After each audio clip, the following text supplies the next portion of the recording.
দর্শক, এই মুহূর্তে অবস্থান করছি গাজীপুরের কালিয়াকুর উপজেলায়। আমরা রয়েছি জননী মৌ খামারে। আমার পিছনে দেখতে পাচ্ছেন বিস্তীর্ণ সরিষার মাঠ, আর এই সরিষা ফুল থেকে মৌমাছি মধু আহরণ করছে জননী খামারের স্বত্বাধিকারী মোহাম্মদ আলী ভাই। তার সাথে আমরা কথা বলবো এবং সেই সরিষা ফুলের মাঠ থেকে মধু কিভাবে আহরণ করা হয় এবং মধু কিভাবে হারভেস্টিং করা হয় এবং সেই মধু বাজারে চলে যাচ্ছে, আমরা বিস্তারিত আপনাদের দেখাতে চেষ্টা করি। আলহামদুলিল্লাহ, শীতের সকালে জননী মৌ খামারের পক্ষ থেকে সকলকে জানাই শুভেচ্ছা। এখন আমরা মধু ভাঙার কাজ করতেছি। প্রথম আমাদের কাজটি হলো আমরা এরকম একটি মৌ বাক্সটা খুলে নিব। মাশাআল্লাহ, বাক্সটা খুলে নিলাম। দেখেন এই বাক্সগুলোর মধ্যে প্রায় 8টি ফ্রেম আছে। মাশাআল্লাহ, মাছিও ভরপুর, আপনারা দেখতে পাচ্ছেন। প্রত্যেকটা ফ্রেমের উপর দিয়ে মাছি আসছে। আমরা প্রথমে ধোয়া দিয়ে মাছিটাকে মাশাআল্লাহ আমরা ভয় দেখালাম, অর্থাৎ ধোয়া দিয়ে আমাদের কাজটা শুরু করতে হয়। মাছিকে ধুমে দিয়ে সরিয়ে নিলাম, মাছিটা সরে গেল। এরপরে দ্বিতীয় ধাপে কাজ হচ্ছে আমরা এই মাছিগুলা সরিয়ে নিব। এটা একটা নতুন ফ্রেম, কেবল 2-3 দিন আগে দেওয়া হয়েছে। মাশাআল্লাহ, ফ্রেমটা করে ফেলছে। এটা মধু কম হবে, চাকটা কেবল শুরু করা হচ্ছে। তো মাশাআল্লাহ কিছু মধু উঠাইছে, তো আমরা এটা হারভেস্ট করে নিব। মাশাআল্লাহ, এইভাবে আমরা মাছিগুলা জেরে দিচ্ছি, বাঁশ দিয়ে জেরে দিচ্ছি এবং ধুমে দিয়ে এবং ব্রাশ মেরে সরিয়ে দিচ্ছি। অর্থাৎ এখানে আর কোনো মাছি রইল না। এটা আমরা আর একটা বাক্সে দিচ্ছি, খালি বাক্সে দিচ্ছি। মাশাআল্লাহ, এই যে আমরা আর একটা ফ্রেম উঠালাম। মাশাআল্লাহ, দেখেন এখানে ভরপুর মধু আছে। আলহামদুলিল্লাহ, মাশাআল্লাহ ভরপুর মধু আছে। আমরা মাছিটা জারা দিয়ে সরিয়ে নিব। মাছিগুলো সরে গেলে এবং ধুমা দিয়ে এবং ব্রাশ মেরে সম্পূর্ণ মাছিটা আমরা এখান থেকে ঝেড়ে ফেলবো। মাশাআল্লাহ, ভালো মধু আসছে এবং মধুর মানটা মোটামুটি হবে, যেহেতু মধুটা এখন পুরোপুরি ক্যাপ করেনি, তবুও কিন্তু কালেকশন দিতে হচ্ছে। এজন্যই মাঠে মাছি চাপ বেশি, ফুলের সংখ্যা কমে আসছে, মাছি সংখ্যা বেশি, যার কারণে আমাদের কালেকশনটা হারভেস্টটা করতে হচ্ছে। না হলে আর একটু গেটিং করতাম, পুরোটা ক্যাপ করে ফেলতো। কিন্তু এখন ওই সময়টা পার করতে গেলে আমাদের আর সময় থাকবে না, কারণ অল্প সময় হাতে আছে। আমরা চলে যাব কালোজিরা মাঠে, অর্থাৎ ফরিদপুরে কালোজিরার মাঠে যাবো। তো মাশাআল্লাহ, যে পরিমাণ মাছের মধু আছে আলহামদুলিল্লাহ, আপনারা ফলো করেন। দেখেন এই যে এটা হচ্ছে মধুর চাম্পার। মাশাআল্লাহ, দেখেন পরিপূর্ণ মধুটাই আছে, শুধু মধুরা ক্যাপিং করে নাই। ক্যাপিং করা ব্যাপারটা ইনশাআল্লাহ পরিপূর্ণ আছে আলহামদুলিল্লাহ। আর আমার যে কলোনিগুলো দেখতেছেন, প্রায় প্রতিটা কলোনিতে মাশাআল্লাহ আমার 8টা বা কোনোটায় 9টা ফ্রেম দেওয়া আছে। আমি মাছিটা একটু ফ্রেমটা বেশি পরিমাণে এজন্য রাখি, মধুটা জানি গ্রেটিং করতে পারে।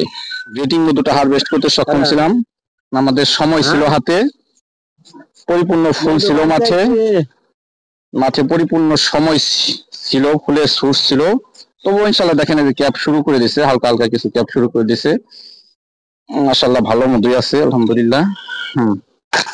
মধুটা ঝেড়ে নেন। মাশাআল্লাহ, দেখেন এইভাবে আমাদের প্রথম মধু হারভেস্টের সময় প্রথম যে ধাপটা, এটা হচ্ছে আমাদের প্রথম ধাপ। এভাবে প্রত্যেকটা ফ্রেম থেকে প্রত্যেকটা বাক্স থেকে এরকম প্রত্যেকটা ফ্রেম থেকে আমরা মাছিটা সরিয়ে নিব। এটা হচ্ছে আমাদের মধু হারভেস্টের প্রথম ধাপ। মাশাআল্লাহ, হ্যাঁ দমা দাও। মাশাআল্লাহ, তো আলহামদুলিল্লাহ ফুলের সোর্স প্রায় শেষের দিকে, তারপরে ভালো মধু আছে। কিভাবে মধু ফ্রেম থেকে হারভেস্ট করা হয় এটা আপনাদের দেখাচ্ছি। দেখেন, এটা হলো ক্যাপিং করা মধু, টোটালি মানসম্পন্ন। এই ক্যাপিং করা মধুটার অনেক গুণাগুণ। এটা ক্যাপিংটা এভাবে কেটে দিতে হবে, না হলে মধুটা ভেতর থেকে যাবে, বের হবে না।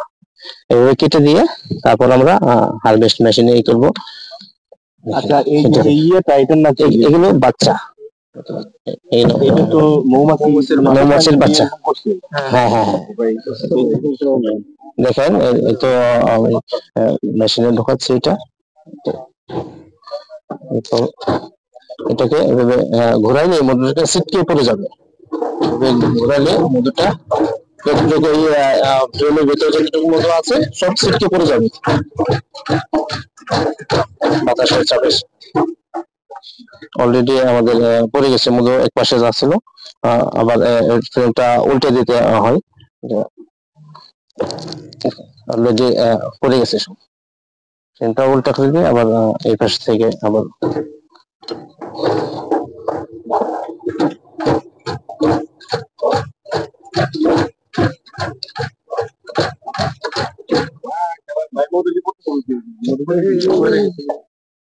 আলহামদুলিল্লাহ আমাদের এই যে এটা কার্যক্রমের মধ্যে সংরক্ষণ হয়ে গেছে। এটা একটা ফ্রেম প্রায় 1 থেকে 2 কেজি মধু থাকে।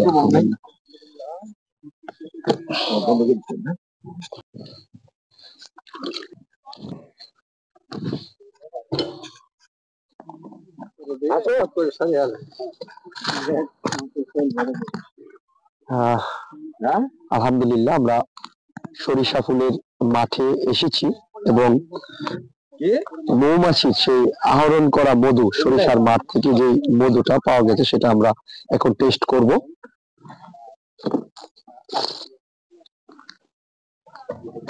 আলহামদুলিল্লাহ ভালো মধু।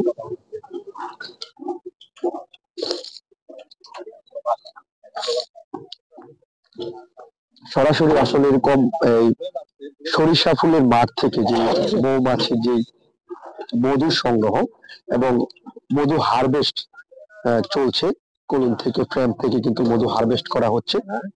আর সেই হারভেস্ট করার মধু কিন্তু স্বাদ নিচ্ছে আলহামদুলিল্লাহ সরিষা ফুলের মধু, এবং সেটা কিন্তু ভালো মনে হচ্ছে আমার কাছে। মোহাম্মদ হেলাল উদ্দিন, আমার গ্রামের নাম বাগমারা। আমি এই মোহাম্মদ আলী ভাইয়ের সাথে 2 বছর যাবৎ এই সরিষা ফুলের মধু সংগ্রহের কাজে সবসময় নিয়োজিত থাকি বা সাহায্য করি যতটুকু পারি। আমাদের মাঠে এখানে অনেক সুন্দর মধু পাওয়া যায়। গত বছর অনেক কালেকশন হয়েছে আল্লাহ দিলে। হারভেস্ট করার সময় প্রচুর পরিমাণে মধু পাওয়া যায়। আসলে যদি ফুল থাকে, যতদিন ফুল থাকবে সরিষার, বুঝছেন, কারণ এখানে মধু প্রচুরই পাওয়া যায়, প্রচুর মধু পাওয়া যায়। কারণ আমাদের দেশে যেহেতু মধু শূন্য হয়ে গেছে, এমনি আসলে আমার বাড়িতে 2-4টা চাক বসতো। এই যে বাড়ি আমার, সে কোনো চাক নাই, ওই মৌমাছি নাই। এখন এই না হইলে মধুই পাওয়া যাবে না আসলে। এই জন্য এই ভাই কি করে, এই সরিষা ফুলের মধু এইভাবে সংগ্রহ করে, তার সাথে আমরা সহযোগিতা করি। আমি মোহাম্মদ মহানুর রহমান, আলো আফা শপ থেকে। আমরা আজকে এসেছি অত্যন্ত সুন্দর একটি জায়গা, গ্রাম অঞ্চল। এখানে বিস্তর সরিষার মাঠ রয়েছে। এখান থেকে আমাদের যে সরিষা ফুলের মধু, সেগুলো হারভেস্ট করা হচ্ছে। এখানে যথেষ্ট কোয়ালিটি নিশ্চিত করে তারপর মধুগুলো উৎপাদন করা হচ্ছে। আমরা যারা ছোট উদ্যোক্তা আছি বা বিভিন্ন জায়গায়, দেশের বিভিন্ন জায়গায় আমাদের মধুগুলো পাঠিয়ে থাকি, তো আমরা এখানে নিজেরা সরাসরি উপস্থিত থেকেই কিন্তু আমাদের যে মধুগুলো রয়েছে সেগুলো সংগ্রহ করছি। এবং দর্শক, গাজীপুরের কালিয়াকুর সরিষা ফুলের বিস্তীর্ণ মাঠ থেকে আপনাদের সাথে যুক্ত ছিলাম এবং সরিষা ফুলের যে মধু সেটার বিস্তারিত আপনাদের দেখাতে চেষ্টা করেছিলাম। মৌমাছির মধু আহরণ এবং মৌয়ালদের মধু হারভেস্ট সম্পন্ন প্রক্রিয়া আপনাদেরকে দেখিয়েছি। দর্শক, ভিডিওটি ভালো লাগলে লাইক, কমেন্ট, শেয়ার করে পাশেই থাকুন এবং পরবর্তী ভিডিও দেখার জন্য সকলকে আমন্ত্রণ জানাচ্ছি। সকলেই ভালো থাকুন, সুস্থ থাকুন, নিরাপদে থাকুন। দেখা হবে পরবর্তী কোনো সময়, পরবর্তী কোনো জায়গায়।